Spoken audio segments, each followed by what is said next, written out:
Welcome to our survival guide for ordinary people who don't have the ability or the will to fight in the environment of modern warfare. The content of this video does not discuss the nature of war, does not refer to any particular country or region, and does not endorse any acts of violence.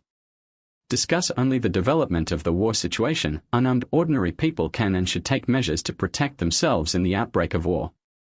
We divide the outbreak of modern wars into proxy wars by great powers, total wars fought locally, and nuclear wars. We will guide you in both the judgment of the situation and the preparation of resources. In this video, you will hear how to judge the warning signs of war, the impact of proxy wars on your own people, and the impact of local wars on your own people. A harbinger of war. First, at the macro level, it is manifested as economic decoupling between the two countries. The greater the economic linkages between the two sides in terms of trade and financial markets, the less likely war is. Within a year or two, the two countries had multiple trade frictions, leading to a sharp reduction in economic exchanges and mutual withdrawal of investment from other countries and even evacuation of overseas Chinese. The reduction of mutual interests indicates that both sides are ready for war. Second, pay attention to the futures market and the securities market. By observing the price changes of specific resources, the financial market can quickly reflect the changes in international conditions. Abnormal price increases of specific resources such as oil, steel or rare metals, or sharp changes in the stocks of the military manufacturing industry indicate the occurrence of major events. Third, there has been a large-scale movement or disappearance of troops in a certain place or area of the sea, or there has been an abnormal buildup of overseas bases. For example, the buildup of Russian troops before the outbreak of the conflict between Russia and Ukraine was first detected by U.S. satellites and publicized by the U.S. media to the world as a warning to Ukraine. Openly, military forces may be mobilized with increasingly frequent exercises. Fourth, the war of public opinion starts with the rise of nationalism within the country, and hostility against the enemy country becomes strong. The government is focusing on key facilities, such as strengthening dams and power stations, opening dams, shutting down nuclear power plants, and conducting comprehensive control over medical, steel, and oil resources. This is manifested in the restriction of purchases and price increases, the withdrawal of large amounts of gold reserves overseas, and the sale of foreign government bonds and assets. There are more and more urban exercises of various kinds. Air defense sirens and exercise publicity will be often heard in daily life, and various forms of brochures will be issued in the community to teach people how to view escape maps and other forms. Especially in some border and coastal areas, such situations should be paid more attention. The above is a simple summary of war precursors, for reference only. In many cases, if full satisfaction does not necessarily lead to war, it is at least on the brink of war. Be aware of the need for secrecy in many cases where wars can start without warning. In addition, the coercion of public opinion and the uncontrolled development of small conflicts will lead to the arrival of war. Regular daily attention to politics and hot topics will be better than most ordinary people, which will not allow others to detect the occurrence of war, but at least can be ahead of most people to prepare for it. The first stage is proxy wars and overseas wars. This is the pattern of war between great powers, but it does not necessarily happen before local wars. Overseas wars will not have much impact on local residents, prices, and economic life will not be much different in peace, only you will see frequent reports on the internet and television about the content, and more nationalist wars will be launched in a disputed or vulnerable area.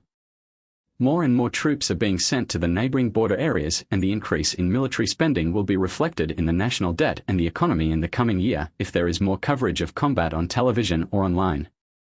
For example, the frequent reporting of the locations and casualties of the two sides suggests that such conflicts are not a full-blown crisis and that the impact on ordinary people is largely limited to rising prices and a degree of deflation, as well as various kinds of cyber hostage-taking.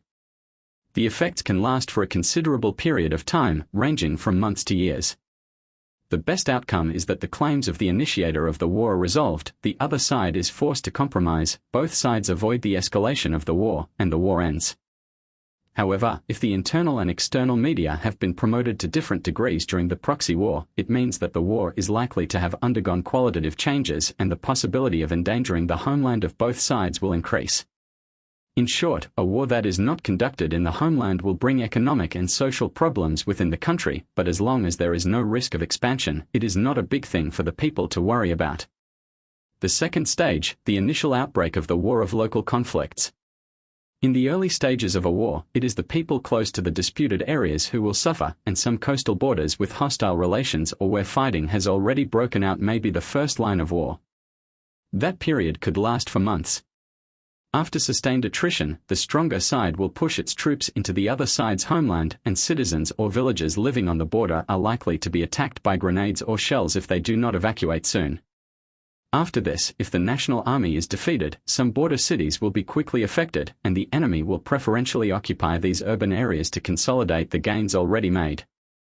At this time, you need to judge the war, determine whether your area is a potential combat zone, whether it is near disputed areas, and whether the war is likely to affect your own city.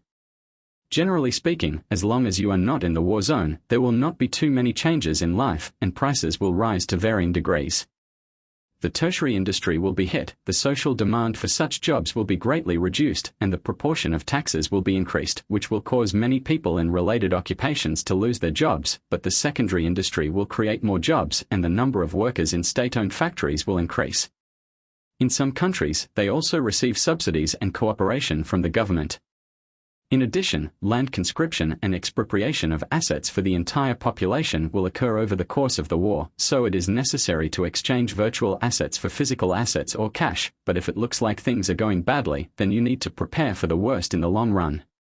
At that time, there will be problems such as shifting the focus of production, shortage of resources, rising prices, trade obstruction and inflation in the country. If you're just a local expat, anything that happens, even if it comes from an unknown source, you need to get started. 1998 Indonesian University Students' Superior March. The day after demanding reform from Hasudo, Indonesia began a bloody uprising against the Chinese. The Chinese had less than a day to respond. So take advantage of your status in your home country to seek asylum and buy a ticket to the nearest country or the easiest ticket available. Getting out of the border is more important than anything else. If you are a local resident, in addition to joining the army to fight against the foreign enemy, the best way for those who cannot afford to fight in the war before the war comes is to relocate. If there is no possibility of nuclear war, go to the first and second tier cities that are not on the coast or border. If so, head to some mountainous rural areas further inland, or even neutral countries. If it were a world war caused by a great power war, neutral states might not exist, like Switzerland. While air tickets are a hindrance when planning to travel to other countries, it is also important to consider the attitude of other countries towards war refugees, especially those with more backward and chaotic borders. As soon as you get off the plane, you may be taken to a refugee camp, or most of your property may be transferred by local customs. Whether you face discrimination or sexual crimes while living there. If you stay in the country, go to the biggest cities. As long as there is no nuclear war, this is the safest place. If the distance is far, it is not possible to go to the city of strategic value, but also away from the transportation hub and the central city of various specific industries, such as the city with the largest output of steel and plastic products. To move the family, it is necessary to pack all fixed assets and tangible assets to take away, such as converting assets into cash or precious metals as soon as possible, and making good connections for their transfer. Before the war, you will be a resident, and once the large-scale war begins, you will be a refugee. In addition to the physical world, the internet is also under attack. The enemy's cyber forces will launch attacks on key military and civilian systems. Some government servers will be shut down due to attacks, and the network will often fail. Artificially planned or spontaneously generated network rumors and false information will appear in large numbers to interfere with people's access to information and systematically affect people's thoughts to create panic and chaos. So if you want to leave your city, be sure to prepare in advance, and when the internet starts to panic, the road out of town will be clogged. In addition, there may be a situation in which the network is disconnected. According to the petition, TV and radio will become an important channel to obtain information. Even if there is no TV at home, a radio and battery will be of great use at critical times. If you were in a city on the edge of a war zone, your standard of living would be significantly lower than before the war. Meat and processed foods combined, medicines and cleansers, tobacco and alcohol would become luxury goods, and the black market would soon monopolize all kinds of low-value but essential goods. But on the whole, the situation did not seem to have developed to the point where you had to struggle to survive. It is even more difficult in small cities close to combat zones where the National Army does not focus on protection, resources are prioritized by the big cities and they may be pillaging by the enemy. As far as modern weapons are concerned, missiles of the same grade will be stronger than air defense systems, so do not expect the air will be safe. Daily bombing and missile attacks are inevitable, then you must evacuate. Once the key roads are destroyed in the city, supplies become very difficult, prices will rise more rapidly, want to safely out of the city will no longer be possible. In addition, living in the combat zone may be subject to missile attacks. Away from high-value military targets is an important principle, such as military facilities, government departments, traffic arteries, hospital, communication base stations, populated communities and all kinds of factory warehouses. Some city landmarks should also be far away. In addition, we should be more familiar with the nearby civil air defense facilities, such as the location of various parks and underground subway campuses. Officials will also announce some secret facilities and temporarily build defensive facilities to house as many people as possible. At this time, be sure to pay attention to the information propagated by the fixed or mobile loudspeakers and television radios on the roadside, and plan a clear opening time and the shortest route for your own escape in order to transfer in the event of an attack. Of course, if possible, move away from major cities. Ditch and sell all your electronic toys in favor of cash and more handy tools.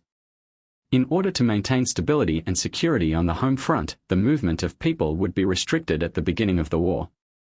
But if you have the means to escape the warring cities, whether it is to become a relative of a member of parliament or to walk some wilderness woods, be sure to move from the coast to rural areas or inland cities and counties, and it is best to choose your own hometown, with the same habits and accent more easily accepted by the local, and will be more safe. Also remember to keep a low profile, you don't know what kind of robbers and thugs you will encounter along the way. All of this requires planning quite a long time in advance, including renting and buying cars, mapping out every possible route on a paper map, down to every highway entrance and exit. Because once the war starts, the space war will also follow. Even if the network is still unblocked, the positioning system will most likely not be open to the public. After the completion of the transfer, strengthen and renovate their courtyards or houses, and if conditions permit, dig some cellars and basements. On the one hand, you can store vegetables and food, on the other hand, you can use them as bomb shelters to avoid bombing and environment. Set up some simple signal amplifiers to help boost cell phone and internet signals, reclaim the land around your yard or house, and stock up on seed food and farm tools. Since you may be in for years of self-sufficiency, people with no prior planting experience can buy a detailed planting book for a few dollars. The best thing about living in an inhabited village is that you still have access to modern infrastructure, such as electricity and water networks and cell phone signals, and you can get up to speed on the latest developments in the war or participate in the support of the troops. Of course, you can also go to the middle of nowhere. You just need to go to the outdoor supply store before you go, buy all the equipment that looks similar. You can cope with most scenarios.